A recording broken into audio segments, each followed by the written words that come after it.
उत्तराखंड में भारत ने रचा इतिहास, सनातन के चमत्कार से बाहर आए मजदूर। जहां विज्ञान ने मानी हार, इंसान गया सनातन के द्वार। बस कुछ घंटों में हुआ चमत्कार। प्रकृति के आगे विज्ञान और मशीन फेल, इंसान ने दिखाई अपनी बाजुओं की ताकत। उत्तराखंड के उत्तरकाशी में टनल में फंसे मजदूरों को निकालने की कोशिशें लगातार जारी थी 17 दिनों से। रेस्क्यू टीमें रेड होल माइनिंग और सुरंग के ऊपर से वर्टिकल ड्रिलिंग कर रही थी। 17 दिनों का इंतजार खत्म हुआ है। उत्तराखंड में इंसान के धैर्य और परिश्रम की जीत हुई है।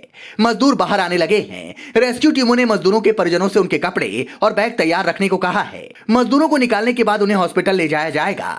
मशीन तो काम नहीं आई, लेकिन अब टनल में मैनुअल ड्रिलिंग का काम चल रहा था। मतलब मजदूर हाथ से आगे की खुदाई कर रहे थे। टनल के बाहर हलचल बढ़ गई है। मजदूरों को जल्द से जल्द हॉस्पिटल ले जाया गया है। ऑस्ट्रेलिया से आए टनल एक्सपर्ट पहाड़ की पूजा अर्चना कर रहे थे, क्योंकि जहां इंसान और विज्ञान हार मान जाता है, वहां से ईश्वरीय ताकतें ही इंसान को मुश्किल से निकालती हैं। 4 मीटर से भी कम दूरी की ड्रिलिंग बची थी। भारत के 41 बहादुर मजदूर आज अपने परिवारों से मिल सकेंगे। 12 नवंबर से ये मजदूर उस टनल में फंसे हुए हैं। पूरा देश उनके लिए प्रार्थना कर रहा है।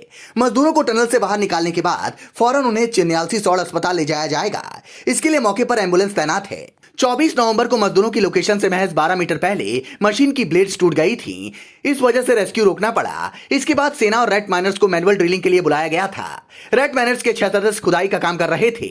मजदूर बारी बारी से पाइप के अंदर जाते थे, फिर हाथ के सहारे छोटे फावड़े से खुदाई करते थे और छोटी ट्रॉली से एक बार में तकरीबन 2.5 क्विंटल मलबा लेकर बाहर आते थे। पाइप के अंदर इन सबके पास बचाव के लिए ऑक्सीजन मास्क, आंखों की सुरक्षा के लिए विशेष चश्मा और हवा के लिए एक ब्लोअर भी मौजूद रहता था, ताकि अंदर किसी भी तरह की कोई दिक्कत ना हो। जब से ये मजदूर फंसे थे, तब से देश के ही कुछ लोग और पार्टियां अलग तरीके का उपहास अपने ही देश का उड़ा रहे थे। अच्छे पढ़े लिखे लोग और राजनेता इस दुर्घटना की आड़ में देश की सफलताओं और उसके विकास की उड़ान का खूब मजाक उड़ा रहे थे। सोशल मीडिया पर देश का मजाक बनाते हुए खूब पूछा जा रहा है कि जो देश चांद पर पहुंच गया, वो अपने मजदूरों को ही नहीं निकाल पा रहा। इस तरह के वाचाल प्रचार के पीछे बस एक कारण है, देश की उपलब्धियों को निशाना बनाना। टनल के नीचे हजारों टन मलबा था। हमारे देश में उपलब्ध बड़े से बड़े मशीन को काम पर लगाया गया था। दुनिया भर के देशों से भी मशीनें मंगवाई गई थी। देश में जहां कहीं भी जो भी मशीन थी, उसे कुछ घंटों में टनल साइट पर पहुंचाया गया।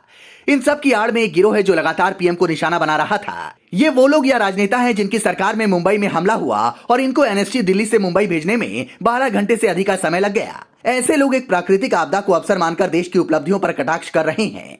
देश की सरकार या सिस्टम पर सवाल तब होते जब लगता कि सरकार गंभीर नहीं है, जबकि सच ये है कि उत्तराखंड के सीएम कई बार खुद आपदा साइट पर जा चुके हैं, खुद अंदर फंसे मजदूरों से बात कर चुके हैं। पीएम के मुख्य सचिव भी घटनास्थल का दौरा कर चुके हैं। दुनिया भर के जो बड़े टनल एक्सपर्ट हैं, उनको भारत सरकार ने काम पर लगाया है।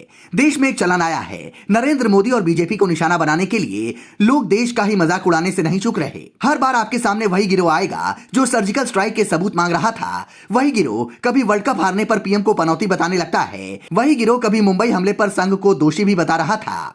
देश की सेनाओं को सड़क का गुंडा बोलने वाले भी वही लोग हैं। मेक इन इंडिया का मजाक उड़ाने वाले भी वही लोग हैं। वही लोग स्वच्छ भारत मिशन का भी मजाक उड़ाते हैं। यही झुंड देश की वैक्सीन से बेहतर विदेशी वैक्सीन को बताता रहा। कोरोना पर यही झुंड देश में असंतोष खड़ा कर देना चाह रहा था। इस गिरोह को भारत की सेना से ज्यादा चीन पर यकीन है। गलवान में भारतीय वीरता की कहानी पर इनको यकीन नहीं है। इस झुंड का बस एक काम है, देश को नकारात्मकता में धकेलना, हर अच्छे काम का दुष्प्रचार करना। देश सब देख भी रहा है और देश सब समझता भी है।